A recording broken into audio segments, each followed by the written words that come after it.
sound is a form of energy which produces a sensation of hearing in our ears।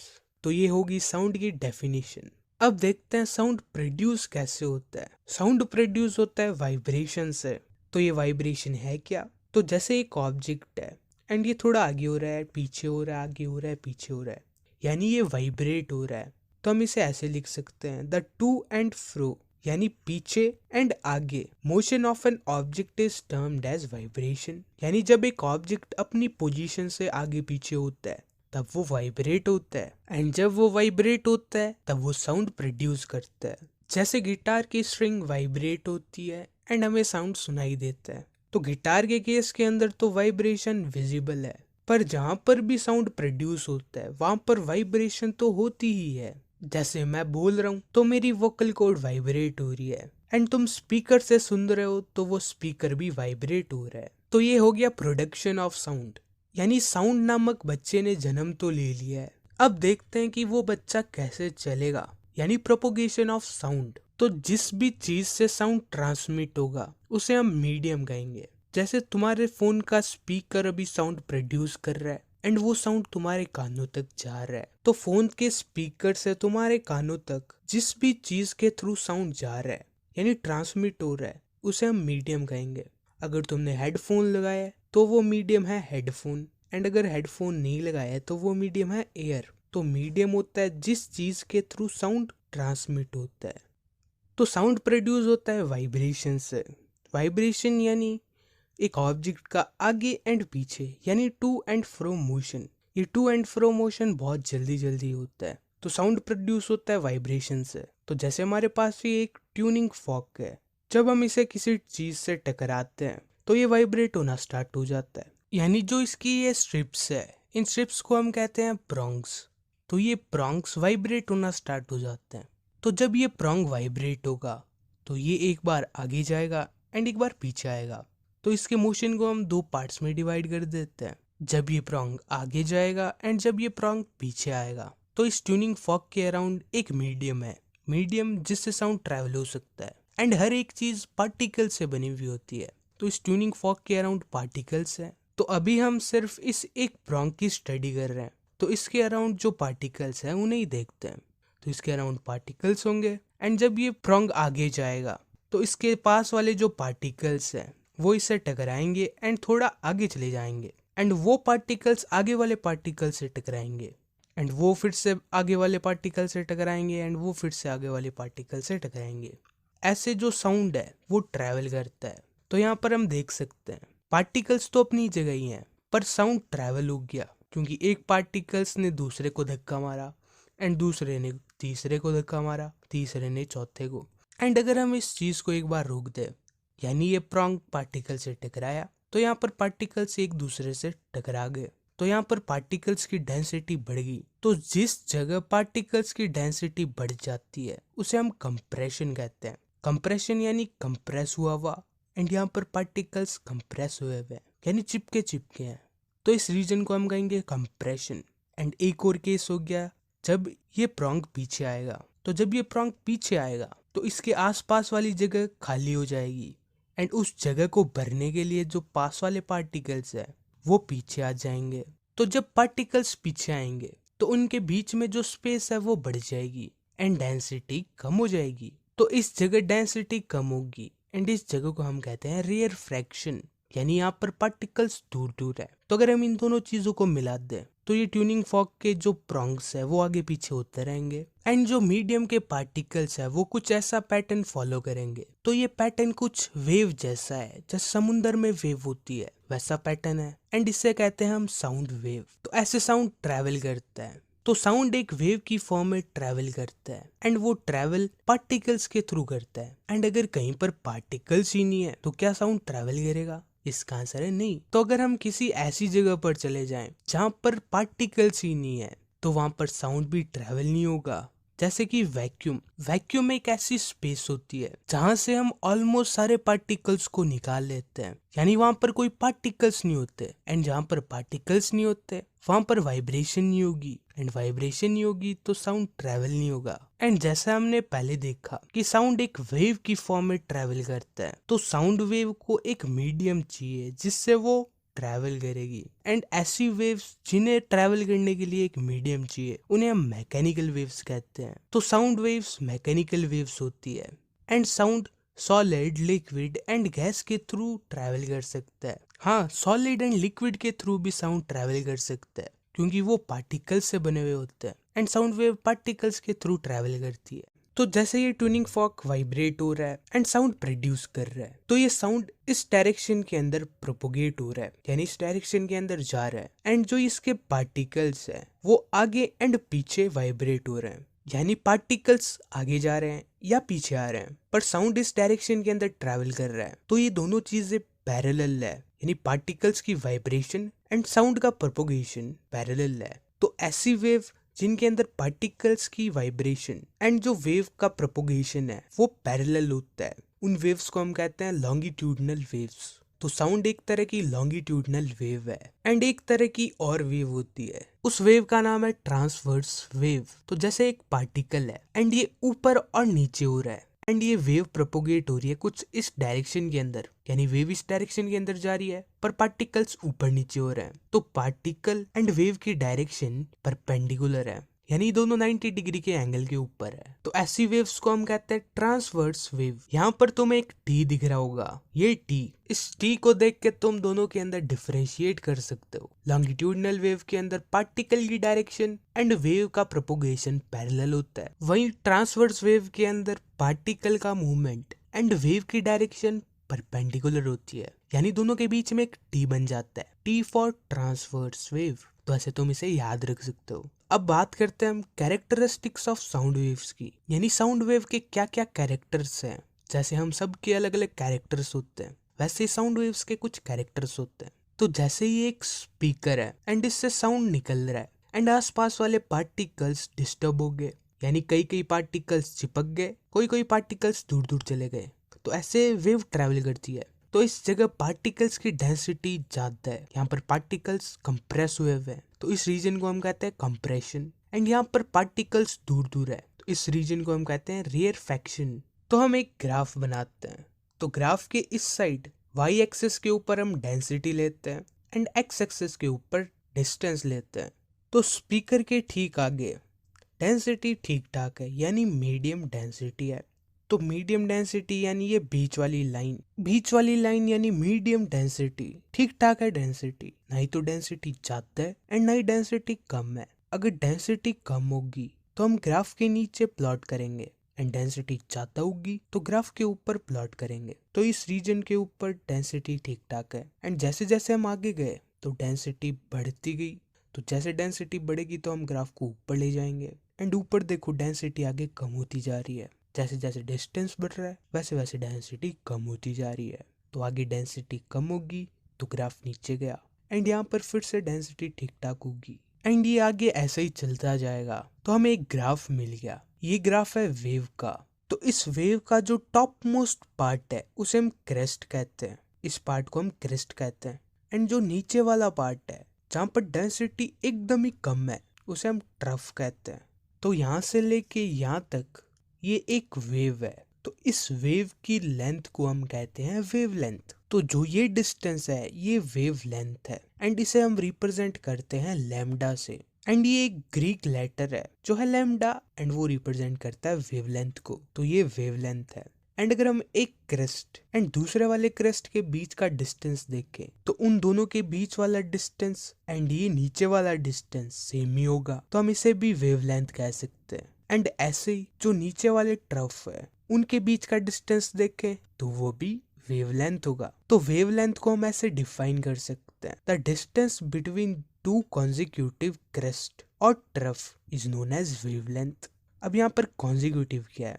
Consecutive यानी एक के बाद एक, इस क्रेस्ट के बाद वाला क्रेस्ट। अगर हम कॉन्जिक्यूटिव ना लिखे तो वो क्रेस्ट आगे वाला भी हो सकता है, तब वो वेवलेंथ थोड़ी रहेगी। तो कॉन्जिक्यूटिव लगाना मत भूलना। तो distance between two consecutive crest और trough is known as wavelength. And wave length है, लेंथ की ऐसा यूनिट होती है मीटर, तो वेव लेंथ की भी ऐसा यूनिट मीटर होगी।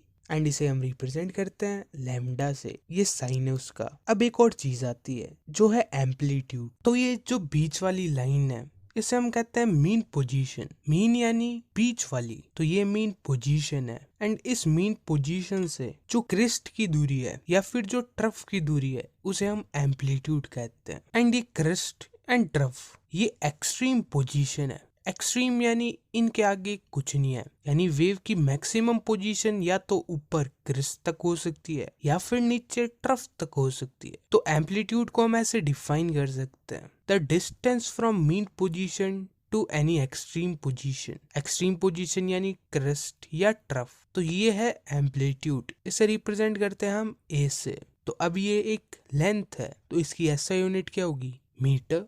तो ये हो गया एम्पलीट्यूड। तो अब हम बात करते हैं फ्रीक्वेंसी की। फ्रीक्वेंसी यानी कोई चीज कितनी जल्दी हो रही है या कितनी फ्रीक्वेंटली हो रही है। जैसे मैं बोल रहा हूँ तो मैं 1 सेकंड के अंदर कितने वर्ड बोल रहा हूँ, वही मेरी फ्रीक्वेंसी है। जैसे मैं 1 सेकंड के अंदर 4 वर्ड्स बोल रहा हूँ, तो वर्ड्स की जो फ्रीक्वेंसी है वो 4 है। एंड अगर मैं जल्दी जल्दी बोलने लगूँ तो वो फ्रीक्वेंसी बढ़ जाएगी। तो फ्रीक्वेंसी होता है कि कोई काम कितने जल्दी हो रहा है। तो यहाँ पर हम वेव की बात कर रहे हैं, तो 1 सेकंड के अंदर कितनी वेव्स पास हो रही है उसे हम फ्रीक्वेंसी कहेंगे। तो फ्रीक्वेंसी से हमें ये पता चलता है कि 1 सेकंड के अंदर कितनी वेव्स निकल रही है। जैसे एक पॉइंट है एंड उस पॉइंट से 1 सेकंड के अंदर 3 वेव्स निकल रही है, तो उसकी फ्रीक्वेंसी क्या होगी, 3 वेव्स पर सेकंड, यानी हर 1 सेकंड में 3 वेव्स निकल रही है। एंड पर सेकंड को हम कैसे लिखते हैं, डिवाइडेड बाई, यानी 3 डिवाइडेड बाई सेकंड। तो फ्रीक्वेंसी होगी 3 डिवाइडेड बाई सेकंड। एंड यहाँ से हम फ्रीक्वेंसी की एसआई यूनिट निकाल सकते हैं। तो फ्रीक्वेंसी की एसआई यूनिट क्या हो जाएगी, पर सेकंड, यानी 1/सेकंड। एंड इस 1/सेकंड को हम कहते हैं हर्ट्ज। तो फ्रीक्वेंसी की एसआई यूनिट होती है हर्ट्ज। एंड फ्रीक्वेंसी को हम रिप्रेजेंट करते हैं न्यू से, NU। ये सिंबल न्यू है, ये भी एक ग्रीक लेटर है। तो फ्रीक्वेंसी हो गया number of waves passing in A second, उसे हम रिप्रेजेंट करेंगे न्यू से। एंड उसकी ऐसे यूनिट होती है हर्ट्ज। एंड अब आता है टाइम पीरियड। टाइम पीरियड किसका, यहाँ पर हम वेव की बात कर रहे हैं, तो टाइम पीरियड वेव का। तो एक पॉइंट से एक वेव को पास होने के लिए जो टाइम लगता है उसे हम टाइम पीरियड कहते हैं। जैसे एक वेव है एंड वो 0.5 सेकंड ले रही है एक पॉइंट से पास होने के लिए, तो उसका टाइम पीरियड है 0.5 सेकंड। एंड टाइम पीरियड की एसआई यूनिट सेकंड ही होगी। एंड इसे हम रिप्रेजेंट करेंगे टी से। तो जैसे एक वेव की फ्रीक्वेंसी है 4 हर्ट्ज। 4 हर्ट्ज यानी 1 सेकंड के अंदर 4 वेव्स पास हो रही है। या हम इसे ऐसे भी लिख सकते हैं, 4 वेव्स को पास होने के लिए 1 सेकंड चाहिए। तो एक वेव को पास होने के लिए कितना टाइम चाहिए होगा, तो जब ये 4 वेव के साथ वाला 4 सेकंड की तरफ जाएगा, तो यहाँ पर ये मल्टीप्लाई हो रहा है, तो इस साइड जाके ये डिवाइड होगा। तो एक वेव को टाइम लगेगा 1/4 सेकंड। तो एक वेव को पास होने के लिए जो टाइम लगता है उसे हम टाइम पीरियड कहते हैं, यानी T is equal to 1/4 second. अब 4 डिवाइडेड बाई सेकंड है ये, जैसे ये उल्टा लिखा हुआ है, तो मतलब तो 4 डिवाइडेड बाई सेकंड ही है। एंड डिवाइडेड बाई सेकंड को हम क्या लिखते हैं, हर्ट्ज। तो ये हो जाएगा 1/4 हर्ट्ज। एंड ये 4 हर्ट्ज क्या थी, फ्रीक्वेंसी। तो हम 4 हर्ट्ज की जगह फ्रीक्वेंसी लिख सकते हैं, यानी न्यू। तो हमें एक रिलेशन मिल गया टाइम पीरियड एंड फ्रीक्वेंसी के बीच, जो कि T इज इक्वल टू 1/न्यू। या हम इसे ऐसे भी लिख सकते हैं, new is equal to 1/T। तो ये थे कुछ साउंड के कैरेक्टर्स। जैसे हमारे चेहरे के ऊपर नाक होता है, मुंह होता है और आंखें होती है, वैसे ये बेसिक कैरेक्टर्स है साउंड वेव के। एंड जैसे हर एक आदमी का चेहरा अलग अलग होता है, वैसे साउंड वेव्स भी अलग अलग होती है। तो कुछ कैरेक्टर्स है जिनसे हम पता लगा सकते हैं कि कौन सा साउंड कैसा होगा। पहला कैरेक्टर है लाउडनेस या फिर सॉफ्टनेस। लाउडनेस यानी कोई साउंड कितना तेज है, तो ये चीज डिपेंड करती है एम्पलीट्यूड पे। तो जैसे ये एक वेव है, तो जो ये बीच वाली लाइन है, इससे इस टॉप मोस्ट पार्ट तक का डिस्टेंस एम्पलीट्यूड कहलाता है। तो यहाँ पर एम्पलीट्यूड कम है, पर अगर हम दूसरी वेव को देखें तो उसका ये डिस्टेंस ज्यादा है, तो उसका एम्पलीट्यूड ज्यादा है। तो ये जो वेव है, ये जो साउंड प्रोड्यूस कर रही है वो ज्यादा लाउड है। एंड पहले वाले वेव कम लाउड साउंड प्रोड्यूस कर रही है। तो अगर कोई तेज बोल रहा है तो उस आवाज का एम्पलीट्यूड ज्यादा होगा। एंड अगर कोई धीरे बोल रहा है तो उस आवाज का एम्पलीट्यूड कम होगा। तो लाउडनेस एम्पलीट्यूड पे डिपेंड करता है। एंड अब एक और कैरेक्टर है जिसका नाम है पिच। पिच यानी तीखापन। जैसे मैं बोल रहा हूँ तो मेरी आवाज इतनी तीखी नहीं है, तो मेरी साउंड का पिच कम है। एंड अगर कोई ज्यादा तीखी आवाज में बोल रहा है तो उसका पिच ज्यादा है। पिच फ्रीक्वेंसी से रिलेटेड है।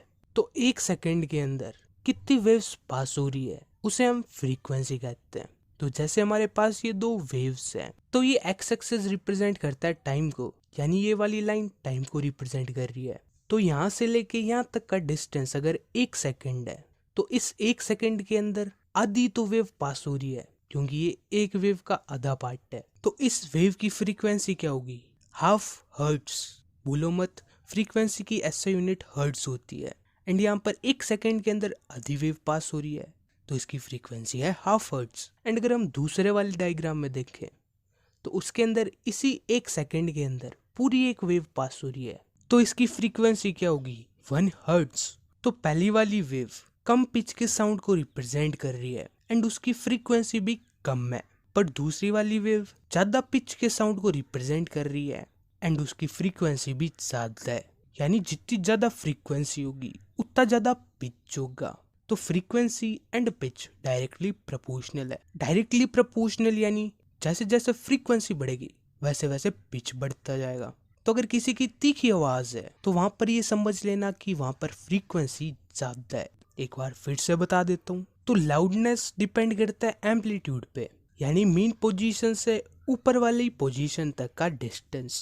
तो अगर वो ज्यादा है तो लाउडनेस ज्यादा है। एंड पिच डिपेंड करता है फ्रीक्वेंसी पे, यानी 1 सेकंड के अंदर कितनी वेव्स निकल रही है। तो अगर कहीं पर म्यूजिक चल रहा है एंड कहीं पर नॉइस है तो हमें अच्छा तो म्यूजिक ही लगता है। तो ऐसी क्या चीज है जो म्यूजिक को हमारे कानों के लिए अच्छा बनाती है पर नॉइस को अच्छा नहीं बनाती? भले ही म्यूजिक एंड नॉइस की लाउडनेस एक ही हो, पर भी हमें म्यूजिक अच्छा लगेगा। तो ये चीज डिपेंड करती है क्वालिटी ऑफ साउंड पे, यानी साउंड की क्वालिटी कैसी है। अगर अच्छी क्वालिटी है तो हमें सुनने में अच्छा लगेगा, एंड अगर बुरी क्वालिटी है तो हमें सुनने में बुरा लगेगा। तो क्वालिटी या फिर टिम्बर कह लो, क्वालिटी को हम टिम्बर भी कहते हैं। तो अगर किसी साउंड की रिच क्वालिटी है तो वो हमें सुनने में अच्छा लगेगा, एंड इसका एग्जाम्पल हो गया म्यूजिक। एंड अगर किसी साउंड की पुअर क्वालिटी है तो हमें सुनने में अच्छा नहीं लगेगा, एंड उसका एग्जाम्पल हो गया नॉइस। अब एक और चीज आती है जो है इंटेंसिटी। इंटेंसिटी यानी the amount of sound energy passing each second through a unit area. यानी अगर हमारे पास एक यूनिट एरिया है, यूनिट का मतलब होता है 1, तो यूनिट एरिया क्या हो जाएगा? एक सेंटीमीटर स्क्वायर का एरिया या फिर 1 मीटर स्क्वायर का एरिया। तो इस एरिया में से 1 सेकंड के अंदर कितना साउंड निकल रहा है या पास हो रहा है उसे हम कहेंगे इंटेंसिटी। जैसे मैं बोल रहा हूँ, तो जो मेरा गला है उस गले का 1 सेंटीमीटर स्क्वायर का एरिया ले लें एंड फिर मेजर करें कि 1 सेकंड में से वहां से कितना साउंड निकला, वो मेरी इंटेंसिटी हो जाएगी। तो इंटेंसिटी यानी कितना तेज साउंड प्रोड्यूस हुआ है। तो अब तुम कहोगे भैया लाउडनेस का क्या? कितना तेज साउंड प्रोड्यूस हुआ है वो इंटेंसिटी होगी, तो लाउडनेस का क्या? तो लाउडनेस एंड इंटेंसिटी दोनों अलग अलग चीजें हैं। तो लाउडनेस जो हमारे कानों का रिस्पॉन्स होता है साउंड की तरफ, वो लाउडनेस होता है। तो जैसे मैं बोल रहा हूँ एंड तुम्हारे कान उस साउंड को रिस्पॉन्ड कर रहे हैं, यानी तुम्हें सुनाई दे रहा है, तो जितना तेज तुम्हें सुनाई दे रहा है वो लाउडनेस है। इंटेंसिटी यानी साउंड कितना तेज प्रोड्यूस हुआ है, एंड लाउडनेस यानी साउंड कितना तेज सुनाई दिया है। तो जैसे यहाँ पर एक सोर्स ऑफ साउंड है एंड यहाँ पर एक आदमी है जो साउंड को सुन रहा है। अगर वो आदमी अपने कानों के आगे हाथ दे दे तो जितना साउंड तेज प्रोड्यूस हुआ है उतना तेज साउंड उसे सुनाई थोड़ी देगा। तो इंटेंसिटी एंड लाउडनेस अलग अलग चीजें हैं। तो अब बात करते हैं हमारे स्पीड ऑफ साउंड की। तो जैसा हमने पहले पढ़ा कि साउंड एक मैकेनिकल वेव है, यानी ऐसी वेव जिन्हें ट्रैवल होने के लिए एक मीडियम चाहिए। तो साउंड एक मैकेनिकल वेव है। अलग अलग मीडियम्स के थ्रू साउंड की अलग अलग स्पीड होती है। जैसे सॉलिड, लिक्विड एंड गैस, इन तीनों के थ्रू साउंड ट्रैवल होता है। अब सबसे तेज साउंड सॉलिड के अंदर ट्रैवल होता है, क्योंकि सॉलिड के पार्टिकल्स चिपके चिपके होते हैं, एंड क्योंकि वो चिपके चिपके हैं तो वाइब्रेशन बहुत जल्दी जल्दी होता है। तो साउंड सॉलिड के अंदर सबसे तेज ट्रैवल होता है, एंड बाद में लिक्विड के अंदर, एंड सबसे धीरे गैस के अंदर साउंड ट्रैवल होता है। एंड स्पीड का एक फॉर्मूला होता है जो हम बचपन से पढ़ते आए हैं। स्पीड होती है डिस्टेंस अपॉन टाइम। तो यहाँ पर हम साउंड वेव की बात कर रहे हैं, तो साउंड वेव का डिस्टेंस क्या हो जाएगा? वेव लेंथ, यानी डिस्टेंस की जगह हम लिखते हैं वेव लेंथ, एंड टाइम यानी टाइम पीरियड। तो यहाँ से हमें एक स्पीड का फॉर्मूला मिल जाएगा। स्पीड को हम रिप्रेजेंट करेंगे v से, जो कि है लैम्डा अपॉन t। एंड अगर तुम्हें पहले याद है तो हम 1/t को क्या लिखते हैं, न्यू। न्यू यानी फ्रीक्वेंसी। तो इस 1/t की जगह हम क्या लिख सकते हैं, न्यू। तो स्पीड का हमें एक और फॉर्मूला मिल गया जो कि है लैम्डा इंटू न्यू। यहाँ पर लैम्डा वेवलेंथ एंड न्यू है फ्रीक्वेंसी। तो अब इससे रिलेटेड एक क्वेश्चन करते हैं। क्वेश्चन है, a sound wave has a frequency of 2k hertz. 2k यानी 2 kilo hertz and wavelength of 35 centimetre. Calculate the speed of sound. तो क्वेश्चन के अंदर हमें फ्रीक्वेंसी दी हुई है। फ्रीक्वेंसी को हम रिप्रेजेंट करते हैं न्यू से, यानी ये सिंबल न्यू है, जो कि है 2 किलो हर्ट्ज।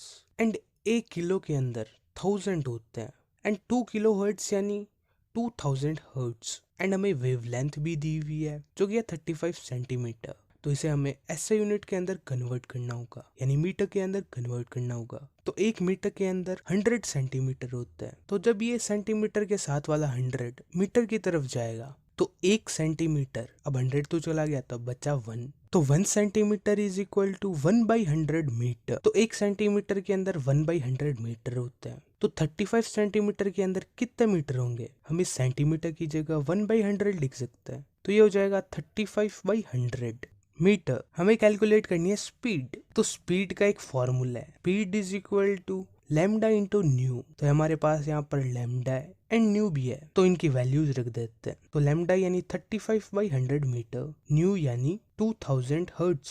तो 35 के नीचे वाले 2 जीरो एंड 2000 वाले 2 जीरोस कैंसिल हो जाएंगे। तो ये हो जाएगा 20 इंटू 35 एंड 35 टू जा क्या होता है 70 एंड 20 के पीछे एक और जीरो था, तो 70 के पीछे भी एक और जीरो लगा देते हैं। तो हमें स्पीड मिल गई 700 मीटर पर सेकेंड।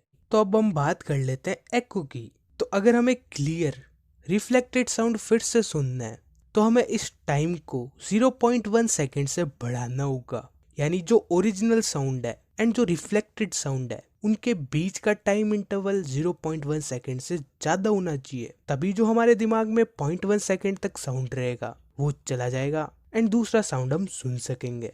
तो साउंड को वापस आने के लिए मिनिमम 0.1 सेकेंड तो लगना ही चाहिए। तो हमें मिल गया टाइम जो कि है 0.1 second and speed of sound ले लेते हैं हम 344 मीटर पर सेकेंड। तो क्या हम डिस्टेंस निकाल सकते हैं जिस डिस्टेंस पर कोई ऑब्स्टिकल हो साउंड को रिफ्लेक्ट करने के लिए, ताकि हमें जो रिफ्लेक्टेड साउंड है वो क्लियरली सुनाई दे।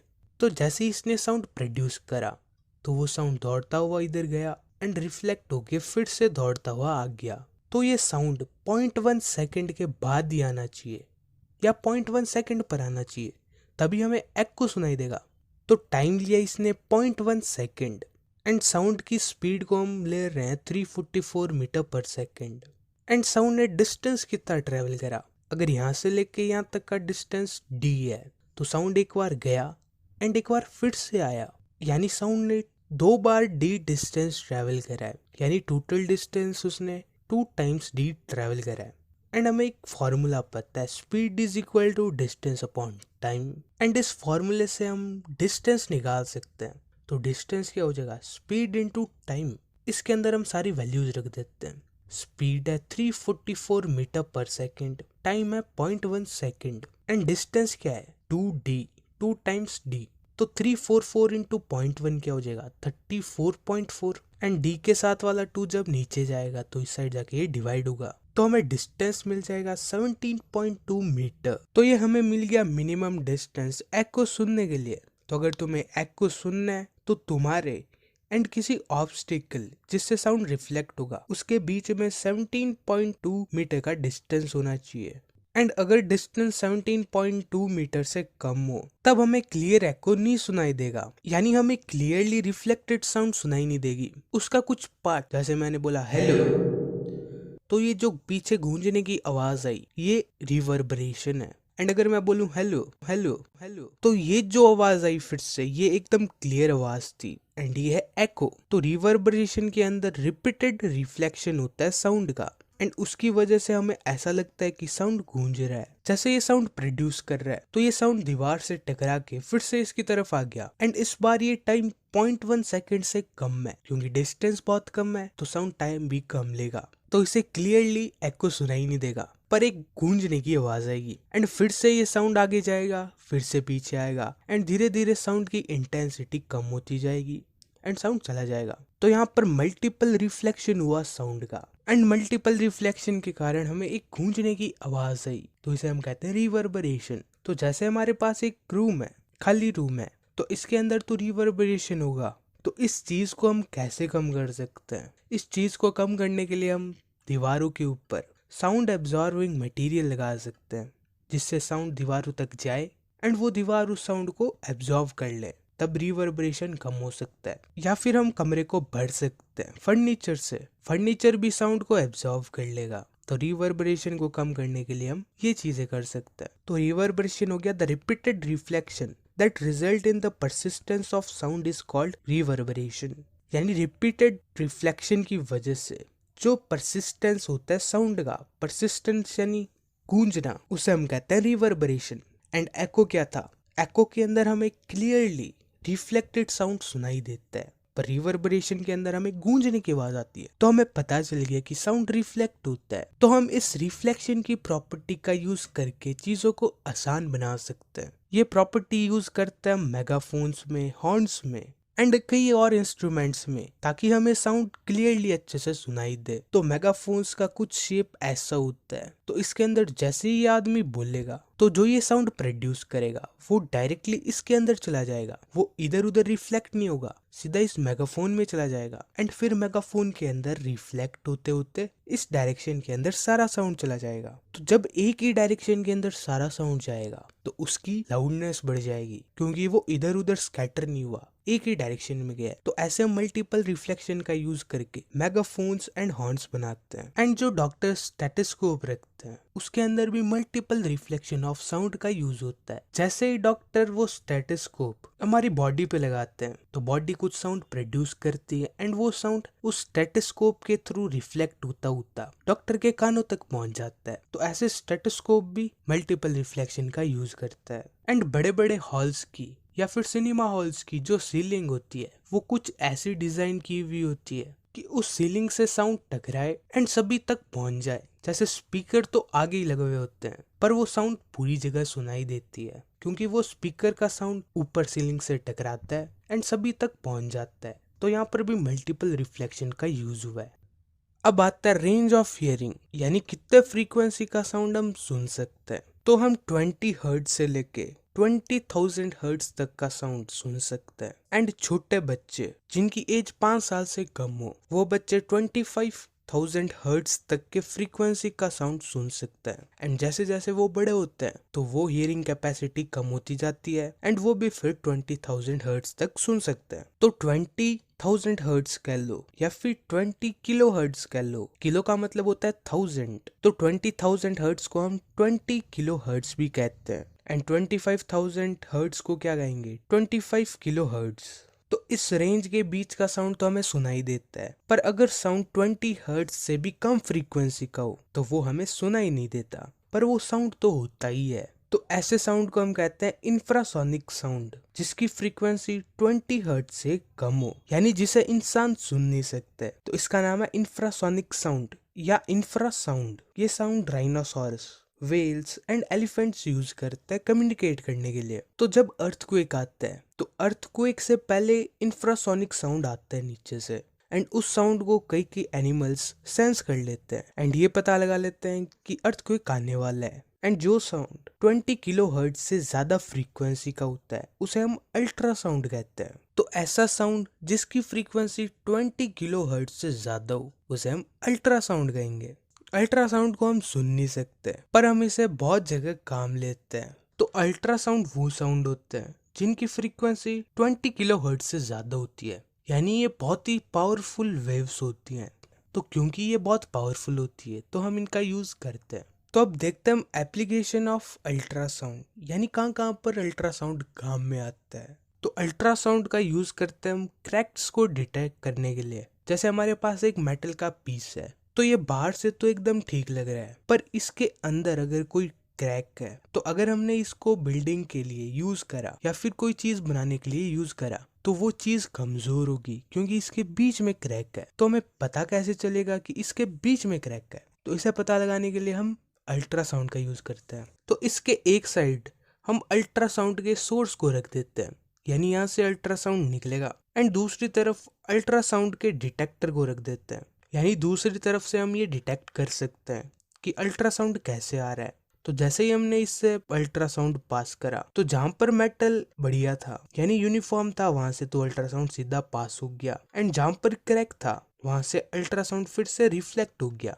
एंड हमें डिटेक्टर में पता चल जाएगा कौन सा अल्ट्रासाउंड आया नहीं है, एंड वहां से हम ये पता लगा लेंगे कि यहाँ पर क्रैक है। तो ऐसे हम मेटल ब्लॉक्स के अंदर क्रैक्स का पता लगाते हैं। इसकी एक और एप्लीकेशन है जिसका नाम है सोनार। सोनार की फुल फॉर्म है SO यानी साउंड, N यानी नेविगेशन, A यानी एंड R यानी रेंजिंग, यानी sound navigation and ranging.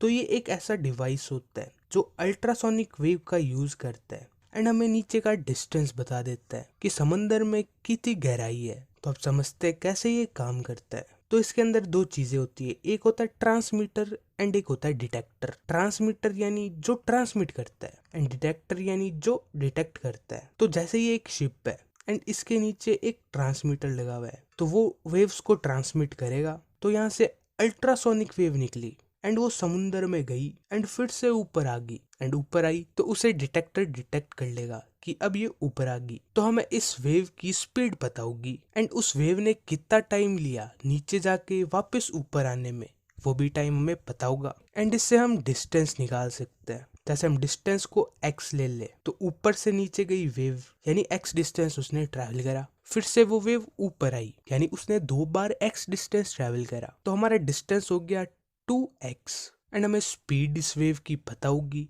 And time भी हमने मेजर कर लिया होगा। तो स्पीड होता है डिस्टेंस अपॉन टाइम। तो हमें निकालना है डिस्टेंस, तो डिस्टेंस हो जाएगा speed into time, and speed को हम v से रिप्रेजेंट करते हैं, टाइम को स्मॉल t से रिप्रेजेंट करते हैं, एंड हमारा डिस्टेंस है 2x। तो इस फॉर्मूले के अंदर हम स्पीड एंड टाइम की वैल्यू रख देंगे, एंड हमें डिस्टेंस मिल जाएगा। तो ऐसे सोनार काम करता है। क्या काम करता है? ये डिस्टेंस निकालने के लिए हमारे काम आता है, समुंदर की गहराइयां पता करने के लिए काम में आता है, क्योंकि अल्ट्रासाउंड हाई फ्रीक्वेंसी का साउंड होता है, यानी बहुत स्ट्रॉन्ग साउंड होता है, वो समुंदर के अंदर भी ट्रैवल कर सकता है। ये हो गया सोनार। एंड अब एक ऐसा क्रिएचर भी है जो नेचुरल सोनार को यूज करता है, यानी उसके अंदर सोनार इनबिल्ड ही आता है, जिसका नाम है बैट। तो जो ये बैट्स होते हैं वो अल्ट्रासाउंड को प्रोड्यूस करते हैं, एंड अगर उनके सामने कोई प्रे है, उनका कोई शिकार है, तो वो अल्ट्रासाउंड उस शिकार से टकराएगा एंड रिफ्लेक्ट होके उसके कानों तक आ जाएगा, जैसे सोनार में होता था। तो अल्ट्रासाउंड ने कितना टाइम लिया प्रे से टकरा कर फिर से आने में, उससे जो बैट्स है वो ये पता लगा लेते हैं कि वो प्रे कितनी दूरी पर है। अगर साउंड थोड़ी देर बाद आ रहा है यानी टाइम ज्यादा ले रहा है, एंड प्रे थोड़ी ज्यादा दूरी पे है, तो ऐसे बैट्स नेचुरल सोनार का यूज करते हैं। तो अब हम एक क्वेश्चन ट्राई करते हैं। क्वेश्चन है, a submarine emits a sonar pulse which returns in 1.02 second if the speed of sound in salt water is 15.31 metre per second, calculate the depth. Question में दिया हुआ है कि एक सबमरीन है जो एक सोनार इम्पल्स को एमिट कर रही है, वो सोनार इम्पल्स नीचे जा रही है एंड फिर से ऊपर आ रही है, एंड उसने टाइम लिया 1.02 सेकेंड्स का, एंड उस इम्पल्स की स्पीड है 1531 मीटर पर सेकेंड, एंड हमें बताना है डिस्टेंस। तो हमें बतानी है डेप्थ यानी ऊपर से लेके नीचे तक का डिस्टेंस। तो साउंड वेव आई, नीचे गई एंड फिर से ऊपर गई, तो अगर ये डिस्टेंस x है तो साउंड वेव ने 2 बार x डिस्टेंस ट्रैवल करा है, तो ये हो जाएगा 2x डिस्टेंस। क्वेश्चन के अंदर टाइम है, वेलोसिटी है, तो क्या हम x की वैल्यू नहीं निकाल सकते? एंड हमें एक फॉर्मूला भी पता है, speed is equal to distance upon time, and यहाँ से डिस्टेंस आ जाता है स्पीड इंटू टाइम। तो इसके अंदर हमें सिर्फ वैल्यूज रखनी है एंड x की वैल्यू को निकालना है। तो तुम x की वैल्यू को निकाल के नीचे कमेंट कर देना, एंड यहाँ पर हमारा चैप्टर कंप्लीट होता है। पर चैप्टर का एक टॉपिक ह्यूमन ईयर रह गया, क्योंकि मुझे बायो आती ही नहीं है एंड वो बायो से रिलेटेड है, पर एक्चुअल में बहुत आसान टॉपिक है, तुम उसे एक बार पढ़ लेना, समझ आ जाएगा। तो अब मिलते हैं अगले चैप्टर के अंदर।